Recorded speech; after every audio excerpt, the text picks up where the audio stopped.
Lead generation is a typical challenge for most, if not all, manufacturing marketers. You have to constantly feed the beast. Now, one of the most often used digital tactics to help generate leads is utilizing a pay-per-click or PPC campaign. And when it first rolled out, it seemed almost magical. You set up a list of keywords and voila, clicks to your website. Well, things have changed a little bit over the last few years, and it's not as easy as it was. It's way more competitive. You can spend a ton of money on it and get nominal results, and it's not a set it and forget it type of thing. Things can change every single day, among many other variables. So for today's episode, we've got a very special guest. We have Lillie Biting from Stanley, who's gonna share with us her process on PPC and some tips and tricks on how to get the results that you're after. Now there's a lot going on in this, so we are gonna break this into 2 different episodes, and today we'll be focusing on what is PPC. I'm Danny Gonzalez. And I'm Judson Voss. And this is IndustrialSage.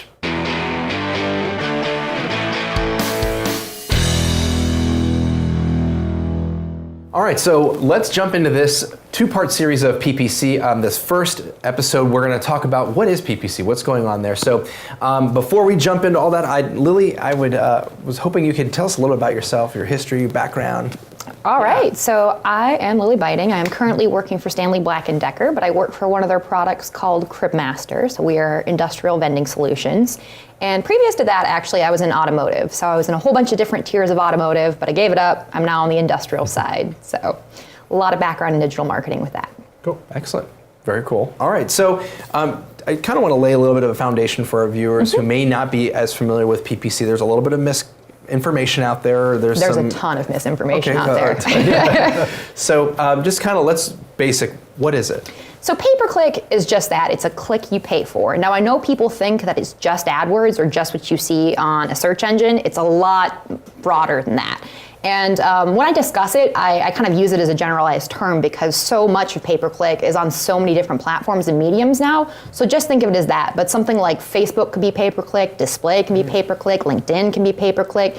Arguably even boosted content could be that too. So again, just think of it kind of as the medium in which you purchase internet advertising now. Video can be pay-per-click, it all varies. Gotcha, okay, so it's removing, because I know a big thing is with, you mentioned with Google, you think, at least I know I did for a while, it was like PPC is just Google AdWords, that's it. So it's just anything else essentially that could be... Correct, and it's actually important now to think about it in an abstract sense because people don't really recognize channels as much as they do anymore. For example, YouTube is a search engine. I don't think people think of YouTube as a search engine, but it is. And when people or clients are engaging with a business or they're engaging in search, there are a whole bunch of different places it could be. So do think of pay-per-click as kind of an abstract concept of how a business can purchase advertising. It's really the best way to go about it. Okay, great.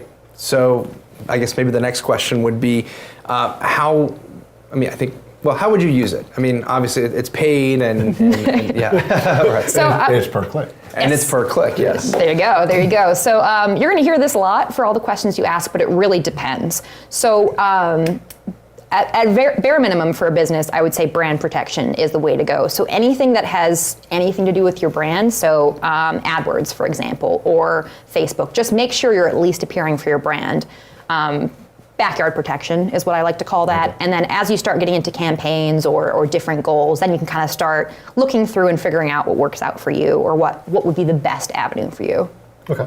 So on the brand protection side, where do you sort of start up from there? Always protect your name. Absolutely, because if you have competitors, they are bidding on your name. That is the way of the world now. So how might that you mean protecting your name? So if you're buying keywords, so Google would be a place you buy keywords, Bing, Yahoo, make sure that you're protecting your name there. So CribMaster, for example, we buy CribMaster, that specific word. And then you want to buy your own products too. So it tends to be a pretty cheap click if it's your own stuff, but you want to make sure that base level, your names, your properties, your intellectual content is protected there. If you do nothing else, at the very least protect that, because as time is changing, a lot of these platforms are monetizing, right? So Google used to be fairly free from an SEO perspective. They're trying to push more people into paid search because they make more money that way. Yes, so absolutely protect your name. Okay. And then the second tier is sort of going after your competitors? Conquesting, I don't actually suggest in most situations because it's extremely protective. So conquesting, so that for the audience, conquesting is essentially buying somebody else's names or products. be very careful about that, because if you don't do it right, you might as well just burn your money. Okay. Okay. You can also throw it around. There are many things you can do, but you're wasting it essentially if you're not extremely targeted and careful. Gotcha. Yeah. So once we got a hold on PPC and all these different pieces that are there, you talked about autos and the different areas. From a B2B perspective, B2B versus B2C, how does that differ on a pay-per-click standard? So I think B2B marketers especially like to think that we're very, very different. And there certainly are differences between B2C, but you've got to remember that everyone is glued to some kind of electronic device now, and search engines, whether it's Google, whether it's YouTube, whether it's going through scholastic articles, magazines, what have you, online, is something that B2B decision makers make. Like, they do that. That's not unique to somebody looking up shoes online. That's the way of the world now. So you do want to make sure that you're protected for that, but you also want to make sure that you have a very nurturing relationship, because a lot of B2B decisions take a long time, right? It's not, again, the impulse of going to Nordstrom, here are my shoes, done. It's making sure that you're touching somebody at a regular point. So we may be getting into this in the next segment, but if you have somebody's information, which is to say, maybe they went to your website, maybe you have their email address, if you're super fancy in a physical location that people convert at, you can sometimes get information that way too. You want to make sure you're nurturing them throughout the entire process. So I would say branding, that's just a general thing for everybody, but as you're going to that campaign level, if you're going to that B2B model, maybe if you're splitting down to a certain area, make sure you're nurturing those people, and there are a lot of different ways you can do that that are much deeper and thorough than just brand protection. Okay. And I guess one question that's probably good to bring up now too is, we've gotten the basics, we've gotten to understand the difference between B2B and B2C. This might be really basic. What are some of the terms that people need to get familiar with to understand what the inner workings are going on, what they need to pay attention to? There are so many letters just crammed together. Can we just start with the first 50? Right. And actually some of the letters and KPIs is more letters for you. Some of the KPIs vary depending on the platform. So an impression load in Facebook is a little bit different than an impression load in AdWords than it would be in DoubleClick, for example. So there's a little bit of difference to it. And just be sort of cognizant of that. Some of the most important things, I would say, I am an impression share freak, really. That's what I really pay attention to. And that's a term that's specific to paid search within a major search engine like Bing or Google or Yahoo or any of those. So impression share essentially is how much of the market you own. There are only X amount of impressions because somebody, they rely on how many searches there are. And impression share will tell you how many of those you're hitting for. An impression is just how many times you show up, period. It's not where you rank, it's none of that. It's just if you appear in a search, that's considered an impression, right? But again, usually there's more than one person in the market or one entity in the market. So figuring out what percentage of that you own is some really valuable information to understand how people are interacting with your business. So that I really care about a lot. Click-through rate, also very important. That number and kind of the things I'm comfortable with, the ranges I'm comfortable seeing, also varies quite a bit. So you'll see a very low click-through rate for display. That's usually like point teens. I see that in maybe 0.2s versus something like pay-per-click, AdWords. Yeah, I'm guilty of it too. Versus AdWords, where I expect to see it in the single digits, or if you're really feeling fancy, the teens. Yeah. All right. So maybe we could break down a little bit too. You threw out a couple words. I want to make sure that we've got a good understanding of it. Display, the impressions, and click-through rate. So like display versus let's lay a baseline. Like, what is that? Okay, so display versus AdWords. Actually, display can be housed under AdWords depending which channel you're using. So if you're using just AdWords for paid search, that's those little ads that appear at the top of Google.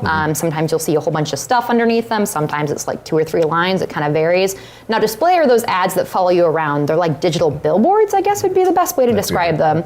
But they're getting a little more complicated than that, because it used to just be sort of a static image, and it used to be that you have to pay for the sites they would appear on. Now there's an extra level of complexity where they can follow you around depending on you going to the site, or they can say, hey, I've already collected your information because you're a Google user. I know you're this demographic and that demographic. I'm going to serve you up a feed with this. It's not just an image, it's a bunch of products. My research is telling me you're likely to engage with. So it's those ads, but think of them as visual. Those are what follow you around. So display being graphically driven, visual. Correct. And then kind of the sister to display would be pre-roll. Sometimes you see post-roll too, but those are the little video ads that appear before your cat videos on YouTube. Oh yes. But they appear in a lot of different areas. So just think of pre-roll as like a mini commercial. Sometimes it's a long commercial, actually. I've seen companies do like 15-minute, 20-minute pre-roll, but you have to be HBO pretty much to make that work out. If it's Game of Thrones, people will watch. So pre-roll is the thing you sit there and wait to click 5 seconds from now on. Correct. And then you have some other iterations of it too. So sometimes you'll see in Twitter marketing, you'll see in Facebook marketing, and there are a couple different avenues you can use. So there's My Business, which is when you pay, and then you can also boost posts within your own business page. And I know that that's kind of a hard distinction to make, but those are two very different ways of pay-per-click. And again, I consider post boosting pay-per-click. There's a little bit of a debate on that, but I think it falls into there. All right, so that was helpful.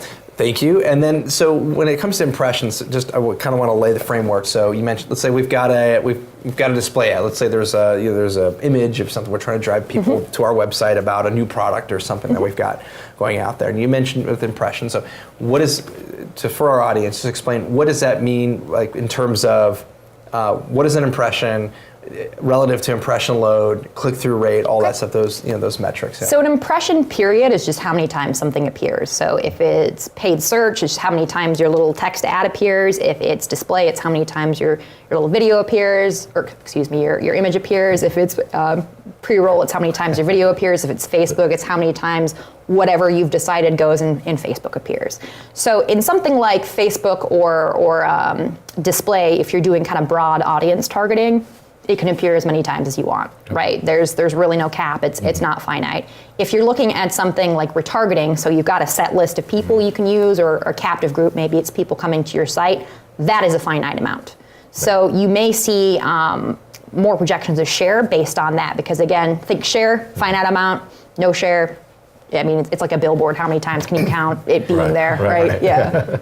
So that would be kind of the difference that you see there. Were there other ones that you wanted me to describe a bit? If we go over click-through rate, just in terms of like, okay, that's the percentage of the amount of actual clicks that you get from. And that's when you get charged typically. So there are a couple different ways that you can run pay-per-click. So on the AdWords side, you're always going to be paying for the exact click. Sometimes you may see what's called a CPM model, and that's cost per thousand is what that stands for. So that may be them charging you for pockets of 1,000 of how many 1,000 impressions they're serving up. So you may see that too. Right. I mean, you'd be using those just depending on what the objective of the campaign is. Correct. So maybe an example is if you really just want to build your brand awareness and get out there, you want people to see your name and maybe your display ads, you might want to be looking more at impressions. And that'd be more of an important thing versus I really want to drive people to our website for whatever, a webinar or for whatever that may be. And so that the click-through rate and all that's going to be a little bit more important on that. Is that all right? Correct. Okay. And again, think about it conceptually differently too. So depending on what kind of business you are, if you are someone who's product-based, so again, back to the example of Nordstrom's, click-through rate's super important for you because you can very clearly trace when somebody engages with your ad and eventually converts to buy something.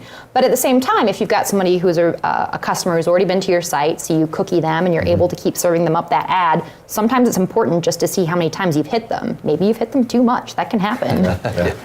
Or what it takes to kind of see that average amount of kind of impression delivery per client per conversion. So there's a lot of granularity you can really get into, but make sure you identify what you care about before you take a look at these metrics, because there's tons of numbers. And they all kind of click together with each other, and understanding how they work is very critical to seeing what's profitable for you. So pun intended, you said they all click together. So okay, I see what you did there. Excellent. Yeah, so one other question, I guess two other things I want to, again, lay a little bit of the framework and get an understanding. Cookies being a big thing. I mean, it's kind of a generally accepted, people kind of get an understanding of that. But relative to, I know we touched on this too, is retargeting. Yes. Can we give a little bit deeper explaining on that? Because that's exciting, and that's something that's accessible to everybody. It absolutely is. And retargeting, again, so think of this very broadly. I know people tend to think of retargeting as just display. Again, that's an avenue for it. Google's really kind of conditioned us at this point for the market. But Google owns us. It's their world. We're just living in it. But think of retargeting as serving up people you already know about. So you may have a captive email list you can use, and you may have somebody who, pretty much if you have a Google property, whether it's a YouTube account or a Gmail, Google knows everything about you. So if you have access to that level of information, but it's, again, think of it as a captive customer. It might just be somebody who comes to your site that you're able to cookie. It's that kind of contained group of people you're able to reserve in different ways. And then you can get to very specific layers of granularity with retargeting. So you can say, okay, well, I've got all these people in my pool, and usually it's thousands and thousands of people or IPs, really, if they're not a Google property. That's again, kind of PPC 201 more so than 101. But if you have that information, you can start breaking it down further and saying, okay, well, I really only care about people in this age range who make this much money, who have this many children. So you can get much, much more granular with it. But think of it kind of as audience control and serving up more specific messages based on an audience profile that you already own.